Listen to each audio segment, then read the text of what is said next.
Buenas tardes a todos. Soy Natalia Mármol, cofundadora de Nevia Health, empresa dedicada a los trastornos del neurodesarrollo, en especial el autismo.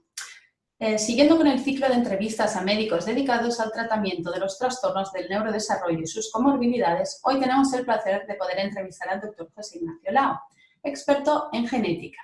Muchos de vosotros seguro que ya le conocéis, pero para los que no, el Dr. Lao es doctor en medicina, especialista en genética clínica, miembro fundador de la Junta Directiva de la Sociedad Española de Medicina, Antienvejecimiento y Longevidad. Pertenece a diferentes asociaciones científicas como la Sociedad Española de Genética Clínica y Dismorfología, el Comité Científico de la Fundación para la Fibromialgia y el Síndrome de la Fatiga Crónica, así como la Academia de las Ciencias de Nuremberg. Es también miembro del Comité Coordinador para la creación del primer Banco Nacional del ADN sobre la fibromialgia y el síndrome de la fatiga crónica. Es el autor principal y coautor de publicaciones en revistas científicas internacionales, participa habitualmente en congresos científicos nacionales e internacionales y combina su actividad profesional con la docencia en varias universidades. El Dr. Lao ha desarrollado un método propio llamado NeuroProgram, especialmente diseñado para los diversos trastornos del neurodesarrollo, entre ellos el trastorno del espectro autista. Este programa aborda el análisis de diferentes perfiles genéticos dentro del marco multifactorial como base de actuación individualizada. Actualmente el Dr. Lao es el director médico de la Unidad de Medicina Genómica en Genomics Genetics Internacional y tiene su propia consulta de asesoramiento genético en la Clínica Diagonal de Barcelona. Buenas tardes, doctor. Gracias por estar aquí con nosotros. Buenas tardes, un placer estar con todos ustedes. Gracias. Bueno, para empezar me gustaría pedirle que explicara brevemente para aquellos que no están familiarizados con el tema qué es la genética, qué son los genes y qué función desarrollan en el cuerpo. Correcto. Bueno, pues la genética es la ciencia que se encarga de estudiar precisamente los genes y la herencia, cómo se van transmitiendo de generación en generación cada una de las alteraciones que se detectan en los genes, pero no solo las alteraciones, sino todas las características que están codificadas en cada uno de los genes. Y esto es en síntesis la genética. Un gen es la unidad básica precisamente de la herencia, la que porta toda la información necesaria, la información genética necesaria para la síntesis de una proteína, o sea, lo que llamamos genes codificantes, o de una secuencia pequeña que llamamos ARN, que es no codificante, que son los genes precisamente de ARN, que lo que actúa es controlando la expresión del resto de los genes. Y esto es una secuencia de una molécula que conocemos como ADN, que al final es la que denominamos como gen, una secuencia que contiene esta información. Y bueno, por tanto, la genética estudia esto, todos los genes, empezó delimitando o buscando los genes que existen en la especie humana. En el caso que nos ocupa, la genética humana, es un proyecto cuyo primer borrador se terminó en el año 2000 y que como resultado dio que tenemos aproximadamente unos 25.000 genes. Perfecto. Y para acabar de redondear las explicaciones de las cosas básicas, explíquenos, por favor, ¿qué es la epigenética? Bueno, la epigenética es el estudio de los mecanismos que regulan precisamente la expresión de los genes, sin que haya una alteración, una modificación en la secuencia del ADN. Y esta es la diferencia. La genética estudia las alteraciones, el código genético, la secuencia del ADN, si ahí está alterado o si no. Y la epigenética estudia cómo se puede alterar la transmisión de determinados caracteres, incluso enfermedades, sin que haya ninguna alteración en la molécula del ADN, en los genes. Perfecto. A ver, un grupo internacional de científicos identificaron en enero del 2020 102 genes relacionados con el autismo. No obstante, continuamente salen nuevos estudios donde identifican nuevos genes. Según usted, ¿cuántos genes estiman que se hayan relacionado con el autismo? Bueno, esta es una gran batalla. En realidad, lo primero que quiero dejar claro es que no hay un único gen, y esto ya lo sabemos. No podemos hablar de un gen de autismo, sino que el autismo es algo tan heterogéneo, tan complejo, que hay muchos genes. Hay muchos más de estos 109, que fue lo que determinó este consorcio que hizo la secuenciación analizando el genoma de más de 35.000 personas.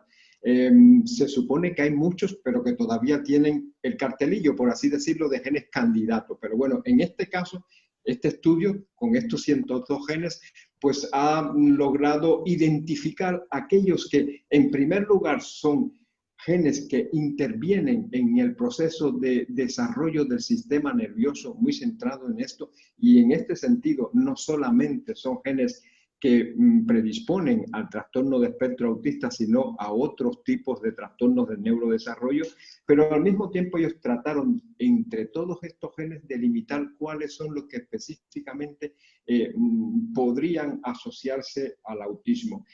Existen muchos otros genes que pudieran tenerse en cuenta, ya no solo del genoma del núcleo de nuestras células como tal, sino también a nivel de material genético que tenemos fuera del núcleo, en unas estructuras que se llaman las mitocondrias, que es el DNA mitocondrial. Por lo tanto, se supone que existan más de estos 100 genes. De hecho, ya se han creado bases de datos para que los distintos grupos de investigadores que están analizando esta parte, que pueden utilizar las últimas herramientas de secuenciación masiva y que tengan sobre todo muestras muy bien caracterizadas desde el punto de vista clínico, que sigan ampliando este listado porque no se ha cerrado. Se supone que existan muchos más. No me aventuro a dar una cifra, pero lo que sí podemos es categóricamente afirmar es que no está cerrado el cupo y que hay muchos más de los 109 genes que han sido descritos por el momento. Perfecto. ¿Cuáles son las comorbilidades más importantes en el autismo donde la genética puede aportar más información para elaborar un abordaje eficaz y personalizado? Bien, como es un problema que afecta fundamentalmente al sistema nervioso, pues cualquier manifestación de alteraciones en el sistema nervioso pueden ser comorbilidades. Por ejemplo, las convulsiones, la epilepsia, es una de las neurológicas, de hecho, lo que las familias más temen cuando los niños empiezan a desarrollar un síndrome convulsivo, porque a veces es muy difícil lograr controlarlos. Muchos de estos niños hacen epilepsias refractarias al tratamiento y esto es un elemento que contribuye aún más al deterioro y por eso es importante caracterizar esta parte. Las otras son fuera del sistema nervioso, como las que más, quizás la mayoría que está escuchando esta entrevista, pues la ha sufrido, por así decirlo, en sus chicas y chicos, que son las intestinales. Aquí existen todo tipo de alteraciones o variaciones en lo que es la enfermedad inflamatoria intestinal, pero también alteraciones de ritmo. Ya de pequeñines empiezan con problemas tipo de reflujo, entre otras manifestaciones, pero específicamente de gastrointestinales son quizás las más frecuentes de las comorbilidades. Por aquí el sistema inmunitario en general, alteraciones en el funcionamiento, en la maduración y funcionamiento del sistema inmunitario, pues con todas sus repercusiones, pues también entrarían dentro de las comorbilidades, ya no solo a nivel de intestino, sino también a nivel de la piel. Y cualquier tipo de alteración, ya sea por inmunodeficiencias, muchos de estos niños cuando se les hacen unas analíticas se encuentra que tienen déficit de alguna inmunoglobulina o eosinófilos muy altos o los linfocitos muy bajos o los leucocitos muy altos, o sea, alteraciones en el funcionamiento del sistema inmunitario en general. Respiratorias igualmente, sobre todo de muy pequeñines, empiezan ya con sus laringitis, con sus otitis y sobre todo con una mayor vulnerabilidad también a todo tipo de infecciones, que aquí vuelve otra vez a casar con el tema del sistema inmunitario. Y bueno, en general estas son las comorbilidades que con más frecuencia nos encontramos con los niños con el TEA. Muy bien, perfecto. ¿Nos podría contar un poco sobre el gen X frágil, por favor? Oh, pues sí. Bueno, el X frágil es un viejo conocido en el tema del autismo y en el tema de los trastornos del neurodesarrollo en general. Es un síndrome que es curioso. El defecto es en un gen que está en el brazo largo, en el extremo del brazo largo del cromosoma X. El cromosoma X es uno de los cromosomas más grandes que tenemos en nuestro genoma.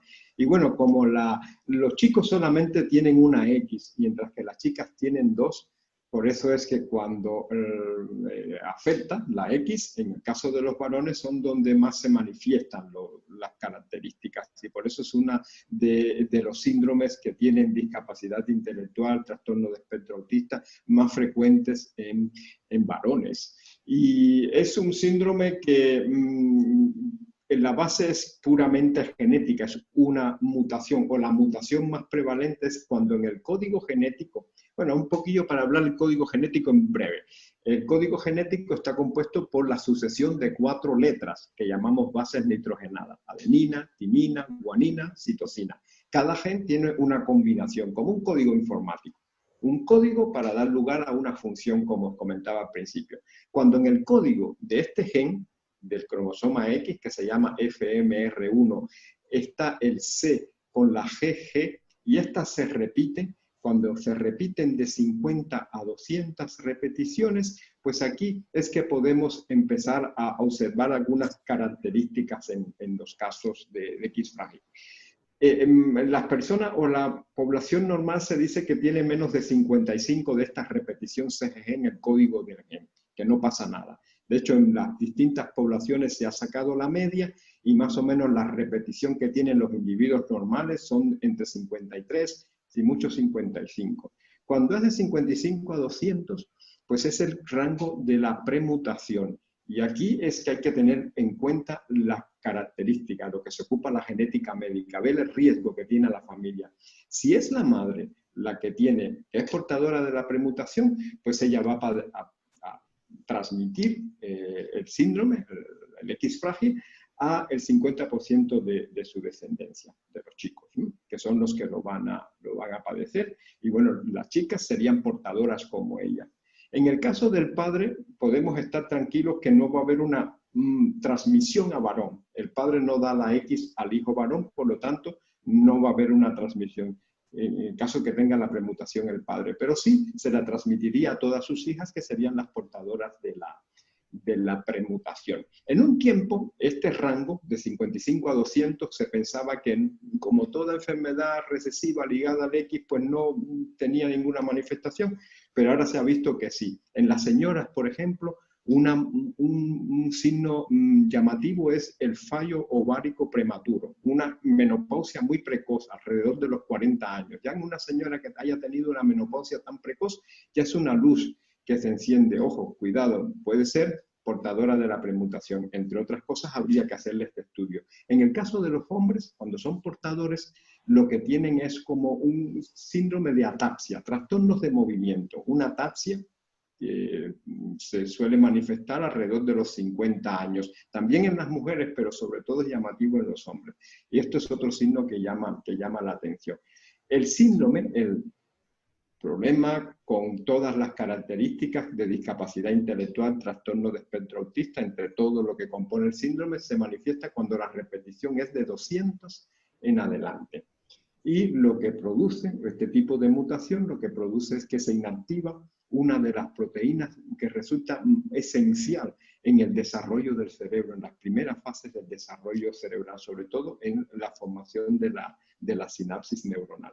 Y por eso es importante tenerlo en cuenta en el diagnóstico, porque es, por ejemplo, 1 de cada 800 hombres puede ser portador de la premutación y 1 de cada 238 mujeres. Y afectados en cuanto a frecuencia, es una enfermedad rara, pero bueno, tiene una frecuencia considerable. 1 de cada 4.000 hombres tiene el X frágil como tal, el síndrome, y 1 de cada 6.000 mujeres que también lo pueden tener. Por lo tanto, es la primera causa de discapacidad intelectual hereditaria y la segunda de causa genética. Perfecto, muchas gracias, doctor. Nada, en el caso, en el caso del autismo, hasta el día de hoy no parece que se hayan identificado ningún gen como causante directo, como decía usted antes. pero sí se han identificado muchos genes que parecen estar alterados en personas con autismo. Genes como el MTHFR, el COM, el DAO, la MAOA, el APOE, el SOD, etc, etc. Estos están tomando especial relevancia a la hora de trazar un abordaje terapéutico. Cuéntenos, doctor, ¿qué información podemos obtener conociendo nuestro genoma? Sí, bueno, lo primero es la caracterización en cuanto a diagnóstico y pronóstico. Y hay dos grandes grupos a tener en cuenta. Uno, los que pueden ser por alteraciones o mutaciones a nivel del material genético, que es el autismo como tal clásico, sindrómico, que puede ser secundario a alguno de estos síndromes, como vimos en el X frágil, pero hay otros que quizás suenan menos o menos conocidos, como el Phelan-McDermid o el síndrome de Rett en las niñas. Pues esto hay que tenerlo muy en cuenta porque tienen su características, su evolución, sus complicaciones de salud muy bien definidas y tenemos que estar al tanto para poder hacer una prevención. Pero está el multifactorial. Aquí sí hay que tener en cuenta todas estas combinaciones de genes que de por sí, de forma aislada, ninguno de estos genes va a dar lugar al autismo. De hecho, hay personas que tienen estas combinaciones, ya sea en el MTHFR, o sea en la COM, o sea en cualquiera de estos genes que analizamos, que únicamente teniendo esta no desarrollan el autismo. Lo que sucede es cuando confluyen en una misma persona todos estos factores con factores dependientes del ambiente y de los hábitos de alimentación, incluso del estilo de vida de estas personas, entonces es que aparecería el riesgo. Y sobre todo, y muy importante, todas las fases del embarazo, pero mucho antes habría que tenerlo en cuenta en la fase de preconcepción, en la fase de preparación, antes de la concepción, porque el efecto negativo que pudieran tener o la principal huella que pudieran dejar a nivel del desarrollo del sistema nervioso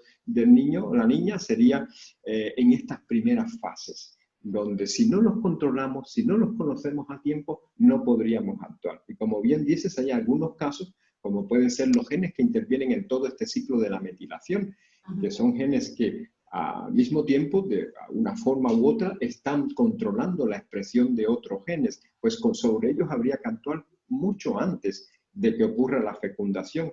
Entre unas 10, 12 semanas antes de la fecundación, tendríamos que haber actuado para tenerlo hasta cierto punto controlados en cuanto a su expresividad.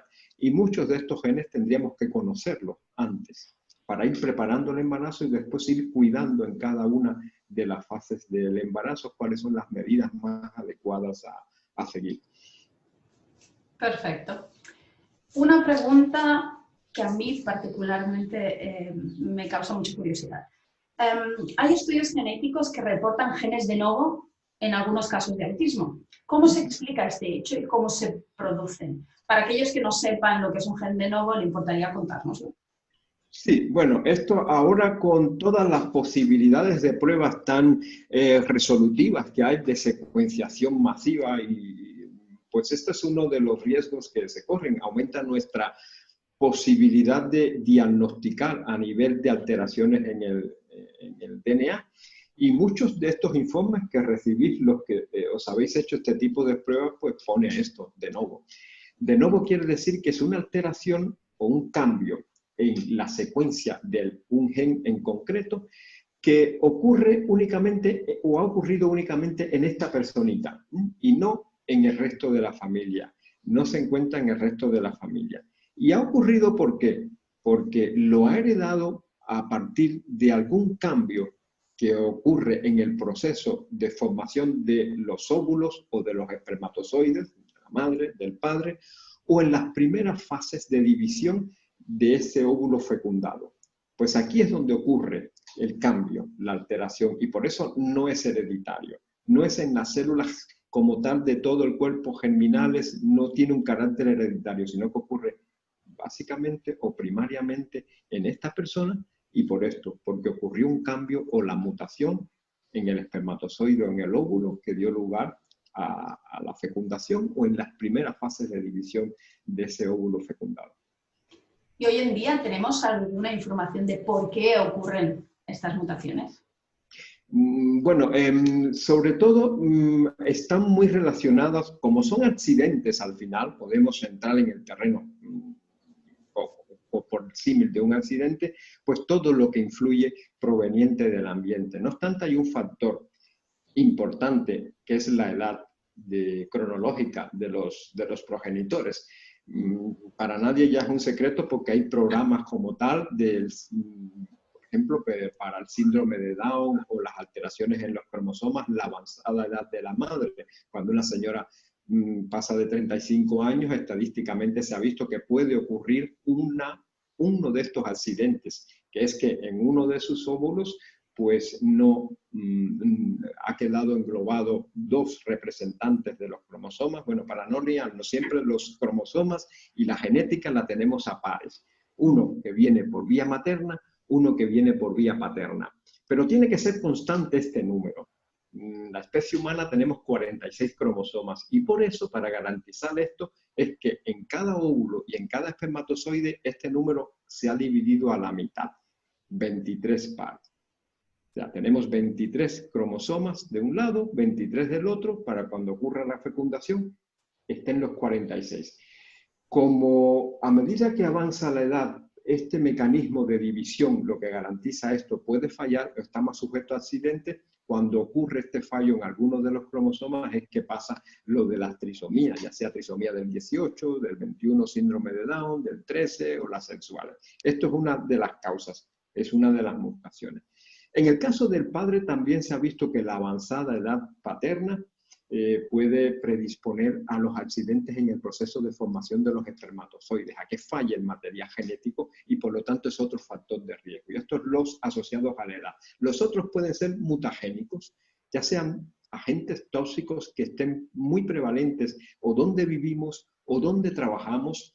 Se ha visto que los que trabajan, por ejemplo, aplicando herbicidas o en la industria química, pues pudieran tener más riesgo a que ocurran estos fallos durante ese proceso de formación en el óvulo, en el caso de la madre, o los espermatozoides en el caso de los padres. Las radiaciones igualmente, que es el más conocido quizás. También influye muchísimo lo de la alimentación, y aquí vuelvo a hablar del gen MTHFR, de todos los que intervienen en la metilación, pues también se ve que puede ser un mecanismo a tener en cuenta. Y esos son los posibles candidatos y los mecanismos que podemos conocer previamente y muchos de ellos podemos controlarlos o podemos actuar sobre ellos de forma oportuna para evitar que ocurran los defectos. Otros pueden ser infecciones virales o infecciones de todo tipo y otros muchos fortuitos que hoy por hoy todavía no han sido identificados, pero al menos dentro de los que se pueden identificar,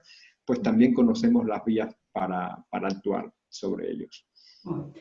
Ahora que ha mencionado el tema viral, sabemos que un 3% del ser humano es ADN viral. ¿Usted cree que un virus podría ser la causa de la modificación del ADN como para ser la causa o posible causa del autismo? Bueno, este es otro tema que se está estudiando mucho. De hecho, hay un grupo de la Universidad de Roma que quizás fue pionero específicamente en el tema del autismo. Y ellos, el doctor Persico y su grupo, pues lo analizaron en chicos en los que demostraron una infección previa de los poliomavirus. A partir de aquí fue quizás el primero que lo relacionó con un factor de riesgo al autismo. Y de hecho, últimamente se han analizado aún más la presencia de este genoma viral en el genoma humano y se ha visto que puede ser incluso más de un 8%. Incluso hay autores que dicen hasta un 10%, otros menos. Pero sí se han identificado estas zonas de genoma viral, algunos de ellos muy arcaicos que conservamos en nuestro genoma y que están presentes en el genoma humano como tal. El tema es, tanto el grupo de la Universidad de Roma como otros grupos, dentro de ellos hay uno también en Suecia, en la Universidad de Lund, que son los que más lo están estudiando en el sistema nervioso y sobre todo en niños con trastorno de espectro autista, es tratar de identificar cuáles son realmente dentro de estos virus los que más tendría o más probabilidad habría para seguir investigando y seguir apoyando la posible o su posible implicación en el tema.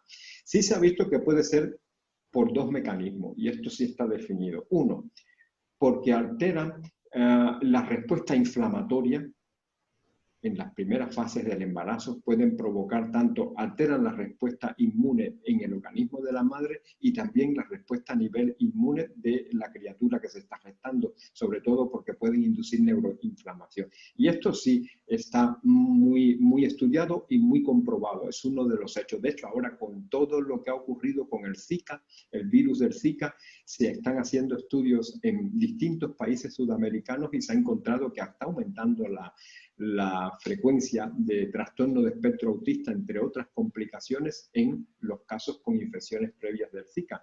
Pero bueno, esto se ha visto que fundamentalmente alteran, por un lado, estos mecanismos y por otro lado, el propio efecto mutagénico que puedan tener a nivel del genoma de la persona que lo porta, modificando la expresión de algunos genes, sobre todo actuando en la expresión de genes durante estos periodos de formación. Pero son investigaciones que todavía están en marcha, tienen sus limitantes. La principal limitante es que habría que determinar tanto en las células germinales, o sea, en el caso de los óvulos en la señora y también en el ambiente donde están los espermatozoides en los hombres, primero comprobar que realmente son portadores del virus y después en el material, en el sistema nervioso de los niños. Y para ello los estudios más concluyentes o los que han dado resultados más importantes han accedido a estudios por necropsia y para poder demostrar que realmente producen cambios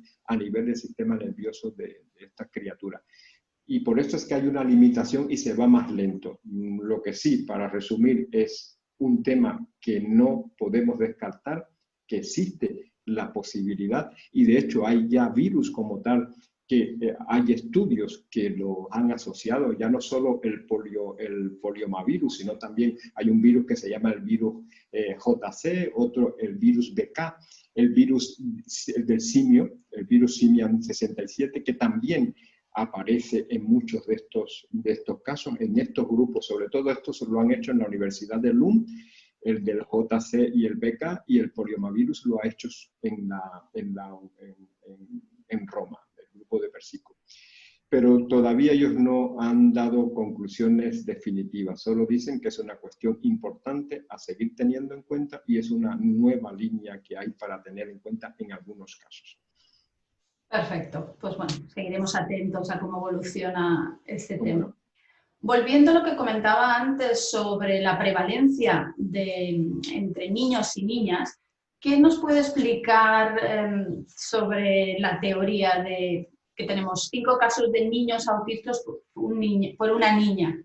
¿De dónde cree que viene esta prevalencia? Sí, bueno, esto también ha sido un tema que ha dado mucho y que, por curioso, pues ha habido investigadores que se han dedicado a ello. Lo primero es lo que hablábamos del X frágil, que muchos de los genes, candidatos de los genes que pueden estar asociados con el trastorno, pues están ubicados en el cromosoma X y por lo tanto, como los hombres solo tenemos un único X, si nos tocó, lo padecemos. Las chicas como tienen 2 se pueden compensar y hasta cierto punto o no padecerla o padecer con síntomas muy sutiles. Y aquí viene lo otro, que en la mayoría de las chicas los síntomas suelen ser aún más sutiles que en los varones y por eso el diagnóstico o se pospone o ha habido menos poder de diagnóstico preciso y esta es otra característica, aparte de la ubicación de los genes. Y otras es, sobre todo en el plano multifactorial, porque sí se ha visto que las chicas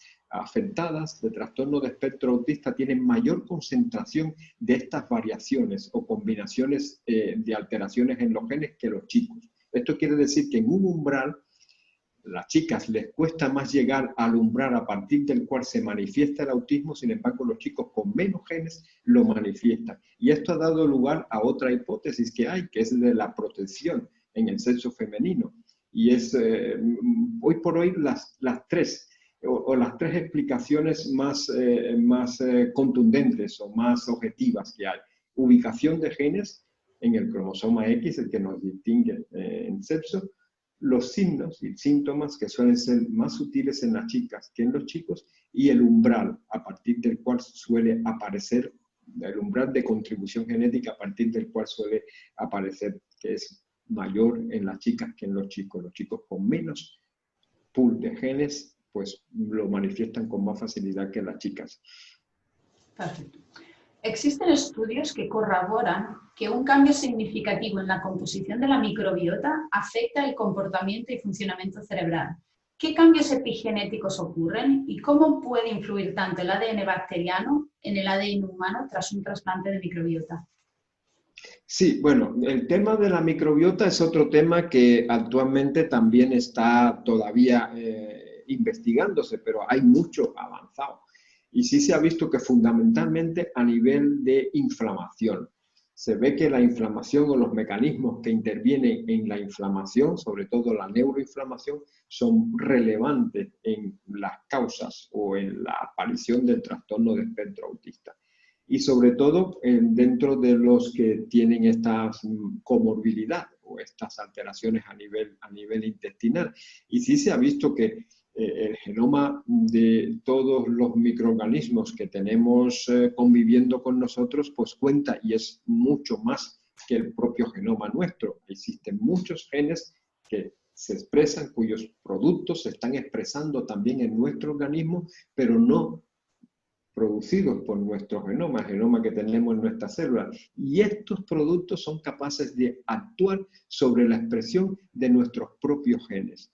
Y por eso lo primero es tratar de caracterizar muy bien la flora microbiana, la microbiota o el microbioma de personas neurotípicas y tratar de caracterizar muy bien el de personas ya no solo con TEA, sino con cualquier trastorno neuropsiquiátrico. Y en esta fase se está. Para, en función de esto, poder definir exactamente cuáles son las cepas que pudieran tener, por un lado, un efecto beneficioso, modulando en forma positiva la expresión de genes que de otra manera están actuando según nuestro genoma, y por otra parte, tratando de corregir, de obtener unos efectos totalmente terapéuticos en cada caso. Y esto sí es importante tenerlo en cuenta, sí que influye. Lo que sucede es que se está en esta fase de caracterización. Se conoce mucho, pero todavía no todo lo que convive con nosotros. Hasta que no esté bien caracterizado todo el microbioma, todos los genes con los que convivimos, no podemos utilizarlo como una herramienta totalmente curativa. Lo que sí es importante es que sí se abre un paso, se está abriendo un camino de actuación caracterizando la flora de personas neurotípicas o personas que no tienen ningún tipo de problema, y sobre todo dentro de esta flora caracterizando específicamente cuáles son las cepas que pueden tener este efecto. Como un ejemplo es el Bifidobacterium longum, la variante ES1, que tiene un efecto antiinflamatorio muy potente, inhibe una sustancia que conocemos como, promueve la liberación de una interleuquina antiinflamatoria, que es la interleuquina 10, mientras que puede inhibir las proinflamatorias, como puede ser la interleuquina 6. Y en este sentido sí está muy bien caracterizado. Hay otras cepas que pueden actuar en el desbalance de la neurobioquímica cerebral o potenciando mucho la dopamina, y ya está por desplazamiento baja la serotonina, y explicando algunas de las características que incluso en nuestros chicos los vemos por ciclos. Hay ciclos en los que cuando se constata que hay más inflamación intestinal, que hay una disbiosis, están más excitados, hay más características a nivel neuropsicológicas, y por lo tanto cuando nos centramos y buscamos encontramos algún desbalance, algún tipo de disbiosis. Y por hoy sí se puede hacer, de hecho se está haciendo esta labor, se están utilizando este estudio de la caracterización de la flora bacteriana y el trasplante fecal, entre otras estrategias para tratar de corregirla. Gracias.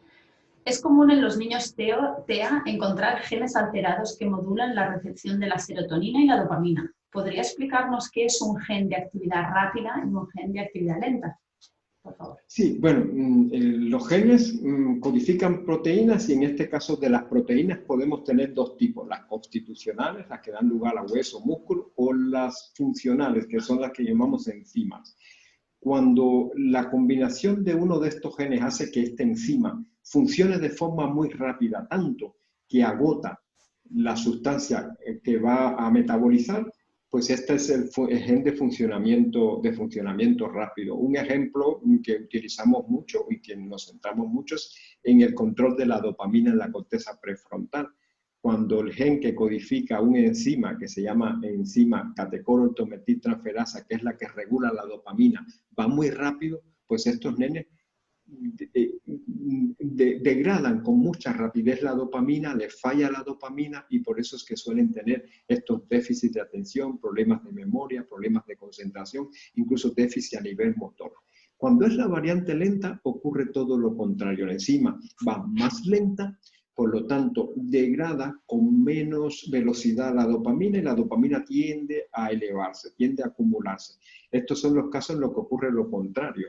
Lo que ocurre es que están más excitados, estarían mucho más ansiosos, más estresados, incluso pueden tener trastornos del sueño, del ritmo del sueño, y aumentan las estereotipias y las complicaciones motoras por exceso de dopamina. Y esto es lo que explicaría el gen de acción lenta. Importante también a la hora de tratamientos e incluso a la hora de prescribir suplementos naturales.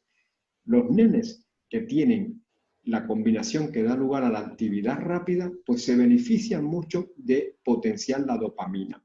Todo lo que tenga, por ejemplo, aminoácido tirosina, que habéis visto quizás en algunas de las fórmulas que les han recetado a vuestros chicos, pues estos estarían muy bien para ellos, porque la degradan, la dopamina muy rápido, necesitan apoyarla. Incluso los que tienen trastorno por déficit de atención y les ponen tratamiento con metilfenidato, lo que potencia la dopamina, pues perfecto para muchos de estos casos. Sin embargo, los que tienen la lenta, no. En el caso de la lenta, tanto si le damos estos suplementos con tirosina o si le damos la medicación aún peor, son los niños que aumentan toda la sintomatología. Están mucho más excitados, más ansiosos, con más estereotipias, con síntomas motores, e incluso pueden tener hasta taquicardia, todo se exacerba. Y en estos casos no estaría indicado darle este tipo de tratamientos. Perfecto. Entonces diría que realmente es muy útil saber, digámoslo así, el genoma de cada uno para poder abordar mejor los tratamientos terapéuticos. Correcto, incluso los de biomédica, los tratamientos biomédicos, que la mayoría quizás de lo que estáis escuchando esta charla, pues optáis por ellos. En cosas tan comunes como pueden ser los antioxidantes, volviendo a este ejemplo. Si utilizamos antioxidantes que tengan quercetina o que tengan extractos de té verde, como las epicatequinas, perfecto si la variante es rápida, porque estos son inhibidores de esta enzima. Pero si la variante es lenta, mal asunto, porque la estamos reprimiendo aún más y lo que estamos es creando todo lo contrario a lo que queremos obtener con el uso de estos suplementos. Y por eso siempre insisto que también es importante en los suplementos naturales. No por llamarse naturales, son inocuos y nos ayuda mucho esta información a poder actuar con seguridad, tanto en medicación como en suplementación. ¿Usted cree, doctor, la genética, evidentemente, cuando uno hace un análisis genético sabemos los resultados, pero sabemos que la epigenética, es decir, o el ambiente, afecta. Por lo tanto, uno puede tener un gen lento, el que sea, pero que el ambiente esté haciendo que actúe todo lo contrario. O sea, que hasta cierto punto creo que tenemos que hacer caso, evidentemente, del análisis, pero también hay que tener en cuenta las manifestaciones, porque a lo mejor ese gen realmente, aunque sea lento, como decía antes, no está actuando como tal. ¿Cómo podemos hacer para ver eso? Sí, yo creo que es esto. No debemos tomar en ningún caso posiciones fundamentalistas. Ni la genética es lo más importante, ni lo ambiental. Hay que ver en el TEA, como en la mayoría de los problemas tan complejos como el TEA, es multifactorial. Hay que tenerlos todos muy en cuenta y cada caso, el protagonismo que tome cada factor depende de cada uno de los casos que se analizan. Y por eso es importante siempre tenerlo todo muy en cuenta y mirar ambos factores. Quizás a veces pecamos de exceso de información. A veces vamos directamente a la secuenciación de todo el genoma y al final lo que tenemos es toda una serie de datos, muchos de ellos, la gran mayoría todavía sin ningún tipo de significado clínico, sin ningún tipo de aplicación.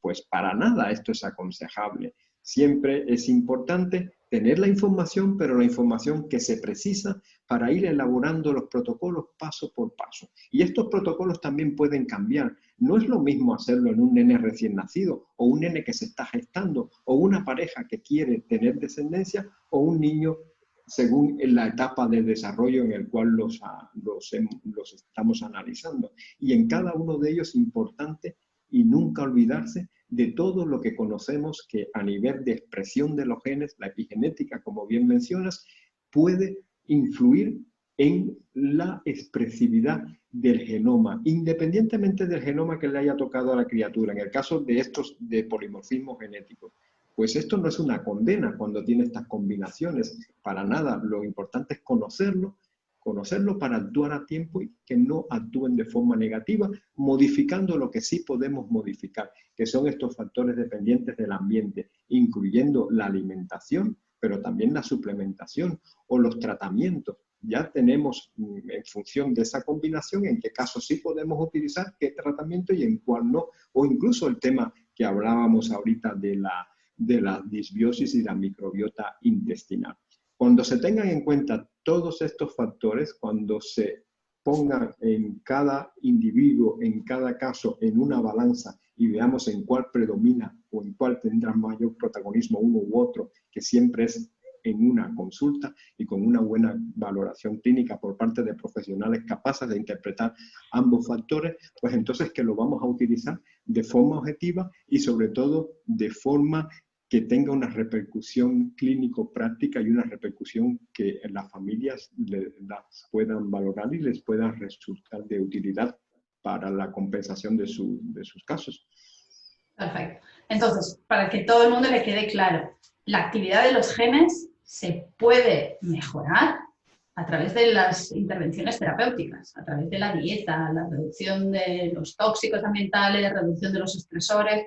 Es decir, que nacemos con lo que nacemos, pero sí somos capaces de poder mejorar eso. Porque creo que este es un punto fundamental que hay que dejar súper claro, porque mucha gente se cree que con lo que naces es con lo que mueres. Y no, o sea, no, creo que eso es un punto que me gustaría que hiciera hincapié para que todo el mundo se fuera a escuchar esta entrevista y se quedara con esto, que cuando uno recibe el estudio genético no es la sentencia de muerte, como mucha gente le parece. No, no, es un punto de partida para trabajar y para diseñar, pues eso, estrategias terapéuticas.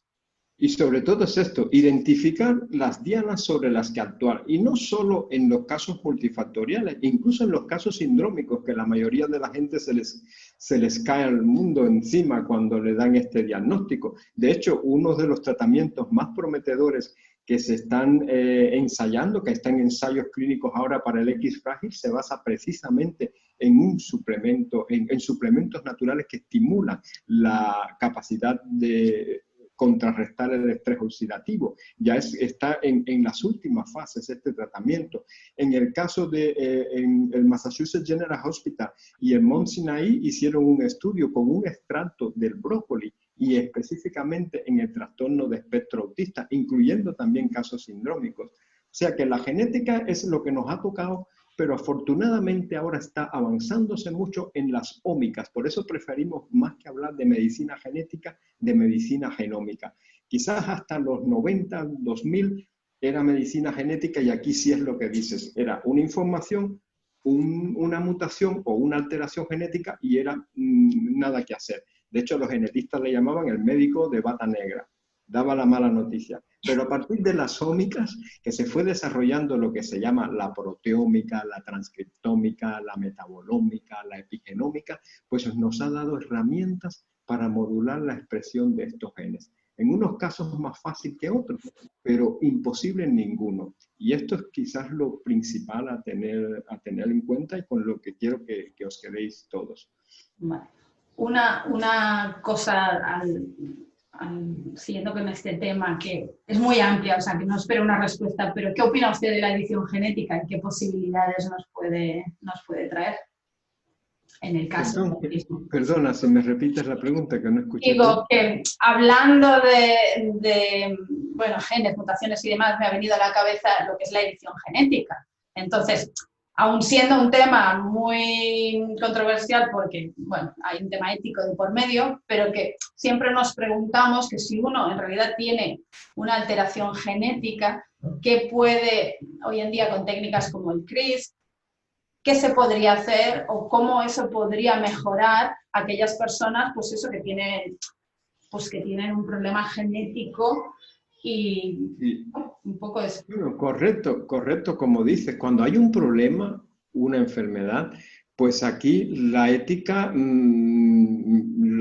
estipula incluso, pues aquí sí se puede actuar corrigiendo el defecto genético. ¿Qué pasa? Que en cuanto a la tecnología, tanto como el CRISPR, como todas estas tecnologías de terapia génica, todavía no están del todo pulidas. De hecho, hubo un caso de un investigador en China que se aventuró en las técnicas del CRISPR y al final la comunidad científica le atacó, incluso su propio gobierno lo ha puesto entre rejas, porque no está como tal en el momento de que se pueda utilizar. Pero esto no quiere decir que éticamente la podamos utilizar para corregir problemas como puede ser la distrofia muscular de Duchenne, o como puede ser las hemofilias, o como pueden ser enfermedades como tal.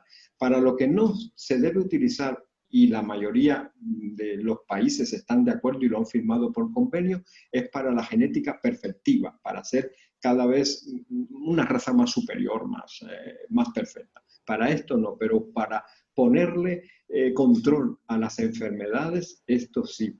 Y esto utilizando ya no solo la corrección a nivel del material genético, si hay una mutación, corregirla, sino también la medicina regenerativa.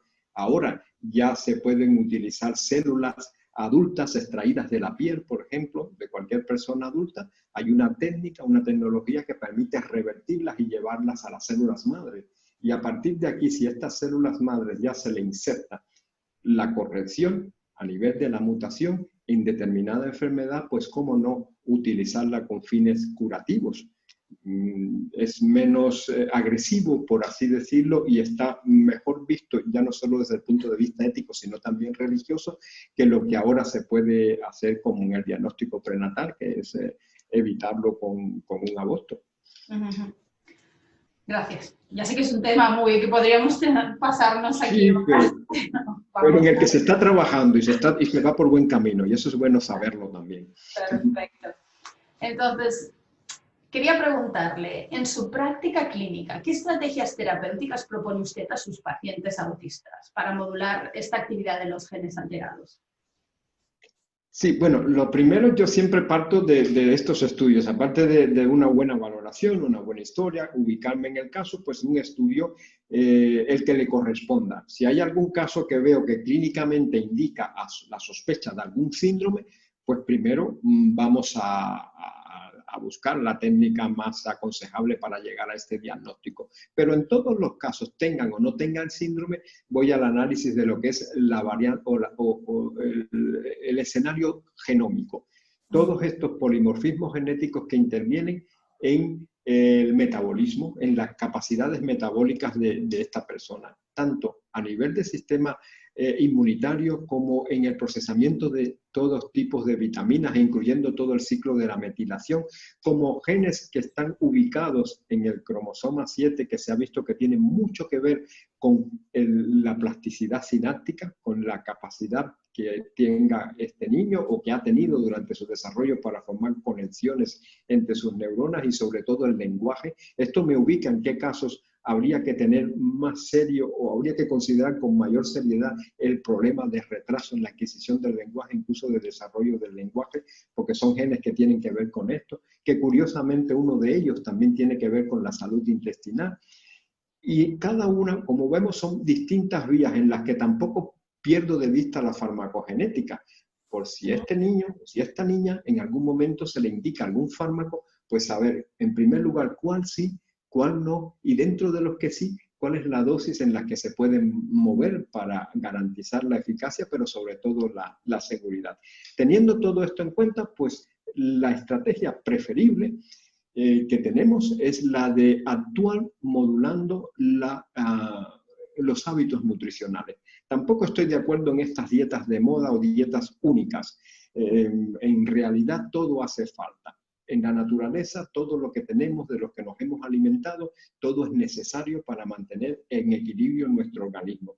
¿Qué pasa? Que en unas personas hay que compensar o hay que aumentar unos y en otras hay que limitar más otros. Y esto es lo que nos ayudaría a definir hábitos de alimentación saludables para esa persona a lo largo de la vida. Ya no solo es qué vas a comer, cómo lo vas a comer, sino cuándo lo vas a comer. También tenemos que tener en cuenta que hay genes cuya actividad es principalmente durante el día, mientras haya luz del sol. Sin embargo, hay otros que no, que lo necesitan más o que son más activos a medida que oscurece. Y por eso también habría que darle a los productos de estos genes la materia prima para que funcionen bien. Si no lo hacemos teniendo esto en cuenta, pues podemos provocar en los que se expresan fundamentalmente de noche y los que se apagan durante la noche porque se expresan fundamentalmente de día, que aparezca insomnio por una alimentación, entre otras cosas. Por eso también la cronobiología. Y en algunos casos en los que ya tienen algún tipo de comorbilidad, como hablamos, ya sea epilepsias refractarias al tratamiento o algún otro tipo de complicación de salud un poquito más grave, pues también valorar dentro de lo que se le está aplicando como tratamiento, cuál sería, como comentaba, lo más indicado, lo más acertado. Por eso, bueno, cada caso es diferente. Pasando por las recomendaciones nutricionales, una suplementación que también sería en consecuencia de sus capacidades para metabolizarla correctamente y que sean seguras, y en el caso de que estén tomando fármacos, pues cuáles son los que puede continuar, a qué dosis y cuáles son los que tengo que mandarle una carta a quien se lo prescriba. Por favor, en este caso valorar otra alternativa porque este no le iría bien. Muy bien. Una pregunta que se repite mucho entre las familias con niños con trastornos del desarrollo es, si han tenido un niño con uno de estos trastornos y quieren tener otro niño, muchos se preguntan cuáles son las probabilidades de volver a tener a otro niño con estos problemas. O sea, a nivel genético, ¿qué opina usted? Sí, bueno, esto es algo real y de hecho el autismo como tal es algo que es una fuerte carga genética. Aquí se han hecho distintos estudios, sobre todo modelos en gemelos, tanto los gemelos que comparten el mismo material genético como los que no, o sea, los fraternos o los monocigóticos, los disigóticos, que son como hermanos. Y aquí se ha visto que en el autismo como tal, el componente genético pues, puede llegar incluso a ser tan importante como el 80%. Lo que sí se ha visto que en la familia, con un nene con autismo, como este es tan heterogéneo, primero hay que ubicarse en qué tipo de autismo es en cada caso, hacer todos estos estudios, pero por línea general el riesgo de recurrencia, el riesgo de que aparezca otro niño si en la familia hay al menos un caso es de un 10%, ¿eh? Es un 10% comparado con el 0,5% que es el riesgo que se le dice a la población general que no tenga casos. Y esto siempre hay que tenerlo en cuenta. Ahora, ¿qué pasa? Que ya os digo, a partir de este 10% puede ir a más si después de los estudios encontramos que existe una mutación en un gen crítico de estos 102 o 109 genes que se han descrito, si hay alguna mutación en alguno de ellos, en función del tipo de mutación y del riesgo de recurrencia, el patrón por el cual se transmita, si es recesivo, si es dominante o si es ligado al sexo, ya este riesgo también puede variar, puede aumentar. Y en el caso multifactorial, incluso el riesgo puede disminuir. Pero por la línea general, pensad, si ya tenéis un caso, pues siempre un 10% de riesgo para futuros embarazos. Muy bien. Si todavía tiene unos minutos más, he recibido unas preguntas de algunas familias que me gustaría hacerle. Usted nos dice cuando ya sí. le quede más tiempo. A ver si puedo con ella, sí. Bueno, a ver, por aquí me preguntan, ¿podría explicarnos cómo el gen FUT2 influye en la permeabilidad intestinal? Bien, bueno, este es uno de los genes también clásicos en patología intestinal, sobre todo porque es uno de los genes que predispone a la enfermedad celíaca. Pero ya no solo a la enfermedad celíaca, sino a otros problemas de base inmune también, de predisposición autoinmune como la diabetes tipo 1, también algún tipo de alteraciones a nivel de vías biliares, que es la colangitis esclerosante. Pues sí que es importante tenerlo en cuenta porque también en función de si existe o no existe la combinación de riesgo en este gen, también vemos el tipo de flora bacteriana o el tipo de microorganismo que pudiera potenciarlo o que pudiera compensarlo. Y es importante tenerlo en cuenta. Siempre que haya enfermedad inflamatoria intestinal o problemas intestinales, pues es un gen crucial a tener en cuenta. Muy bien.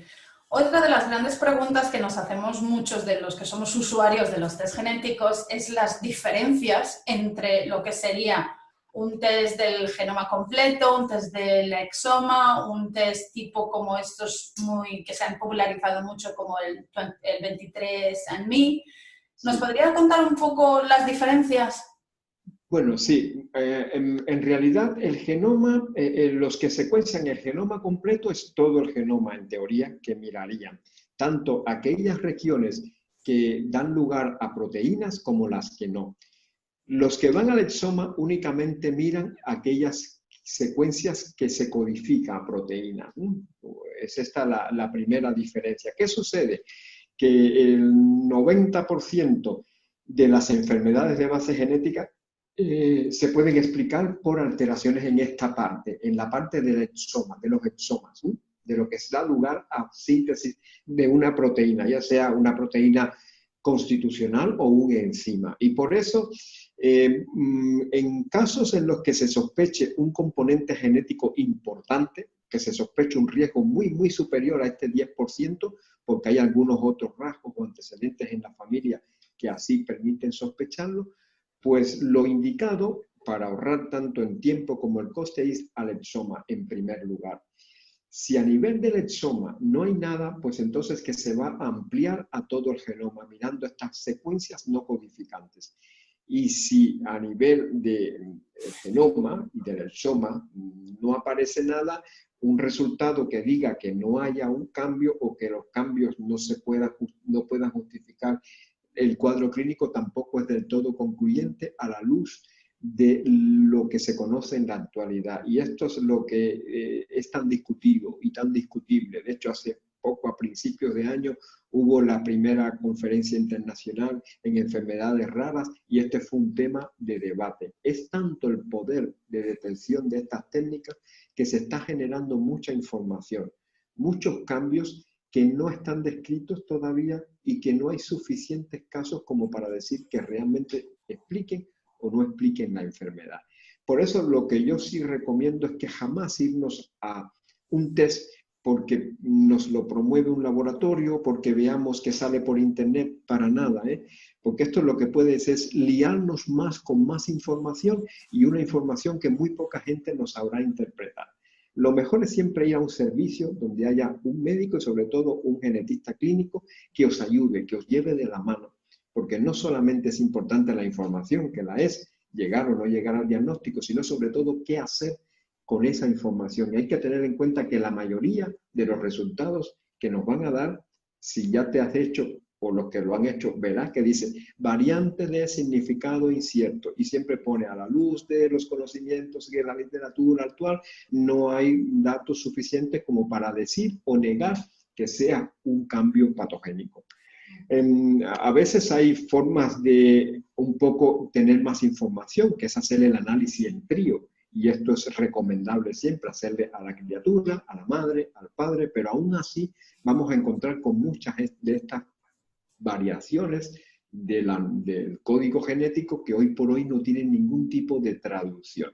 Esto es para el tema diagnóstico. Después, para el tema de manejo terapéutico, por así decirlo, sí podemos ir a estos otros test en los que mira dentro de todos los genes, que son más que mutaciones, polimorfismo, porque son prevalentes también en la población general, pero aquellos paneles en los que se han visto que puede ser de utilidad para plantear plantearnos los protocolos a seguir con cada uno de los casos, que es las ómicas, por así decirlo, para poder actuar sobre la expresión de los genes. Estos sí son válidos tanto si cae en la parte en la parte sindrómica, perdón, como si cae en los casos multifactoriales. Y bueno, son los tipos de test y la confusión que suele existir. Genoma, todo el genoma, mucha información, poca aplicabilidad según el caso y según quien lo interprete. Exoma, dirigido únicamente a aquello que hoy se conoce que puede dar lugar a algunos problemas, que son aquellos genes que se traducen a proteínas,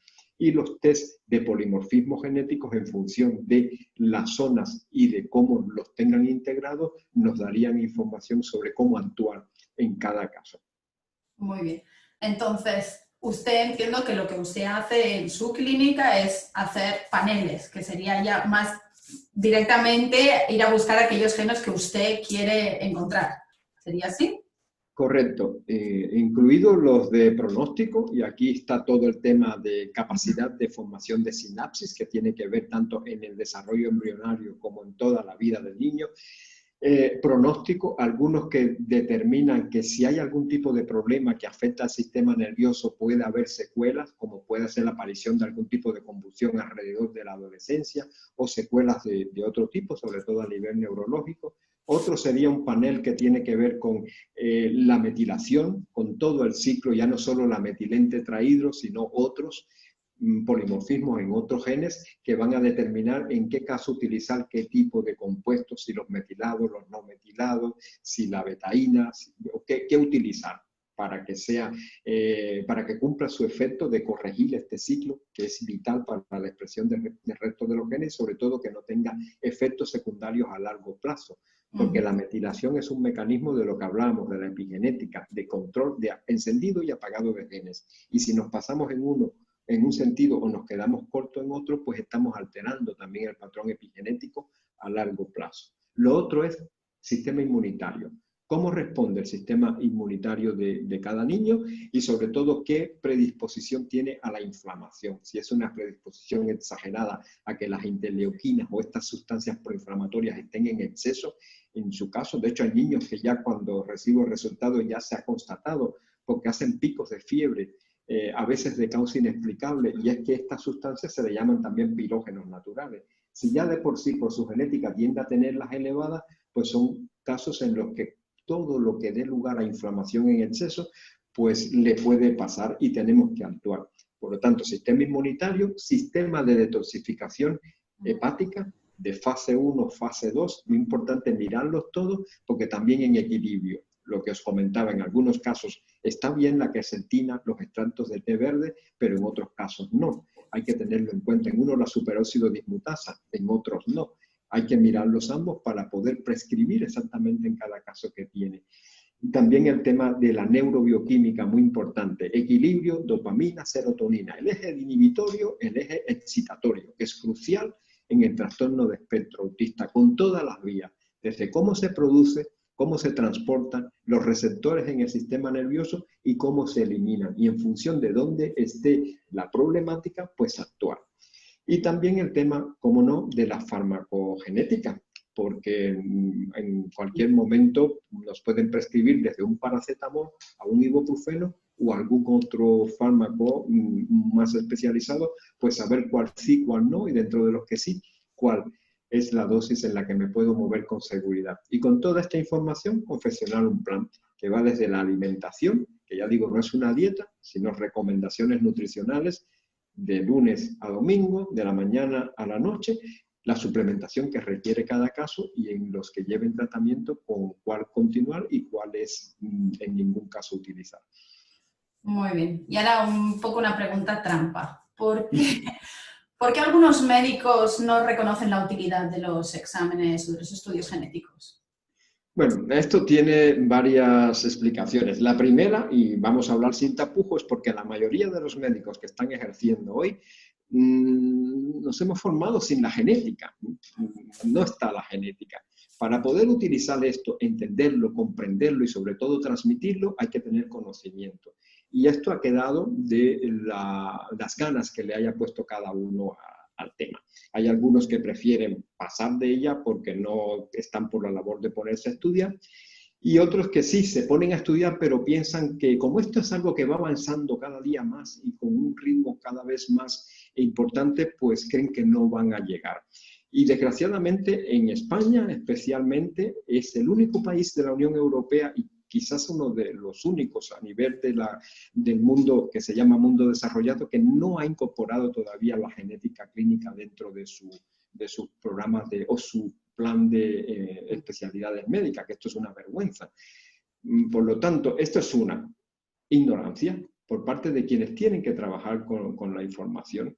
Y otra puede ser que muchos de estos avances todavía están en una fase preliminar en la que no hay que estar muy enterado y hay que tener mucha experiencia en el tema para poder utilizarlo y utilizarlo con seguridad. Y esto es otro elemento que les hace tener sus reservas en un sentido y por otra parte sus temores, que incrementan sus temores.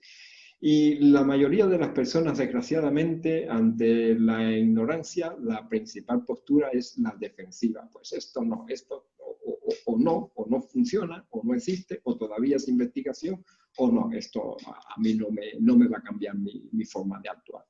Y esta es la razón principal, ¿eh? Y la he constatado, porque también lo he hablado en confianza con otros colegas médicos y muchos, los más sinceros, me lo han confirmado. Bueno, ahora sí, ya para concluir, porque creo que nos hemos pasado un poquito del tiempo, ¿con qué idea le gustaría que nuestros oyentes se quedaran sobre la genética? Bueno, lo principal es que la genética hoy por hoy nos puede aportar mucho, pero tenemos que tener cuidado, ¿eh? Tenemos que pedir siempre la ayuda, la orientación al profesional capacitado. Por esto que dije ahora al final, pero por muchos motivos, porque realmente es muy, muy heterogéneo todo lo que nos podemos encontrar. Y no podemos ir por nuestra libre decisión, porque ni siquiera los médicos lo hacen a buscar por internet. Siempre poneros en las manos de la persona más capacitada para hacerlo, porque la utilidad de esta información va a depender de esto. Más que nada, va a depender de esto. Pero sí tener en cuenta que es importante tenerla en cuenta para el pronóstico, no solo a nivel de mi familia, sino a nivel de esta personita que se le está haciendo el estudio, y sobre todo es muy, muy importante porque podemos hacer, hoy en día tenemos posibilidades de actuar más allá de lo que determine la genética. Ya la genética como tal no es una sentencia, no es un destino, no es la bola de cristal, sino en la mayoría de los casos podemos escapar de ese destino conociéndolo oportunamente. Bueno, muchas gracias, doctor, por hacernos un hueco en su apretada agenda y contarnos con tanto lujo de detalle sobre el apasionante tema de la genética.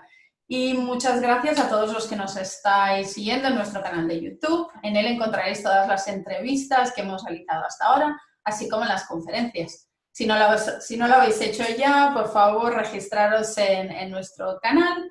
Y recordaros que en Enevia Health, que es nuestra página eneviahealth.com, podéis encontrar descuentos para muchos laboratorios.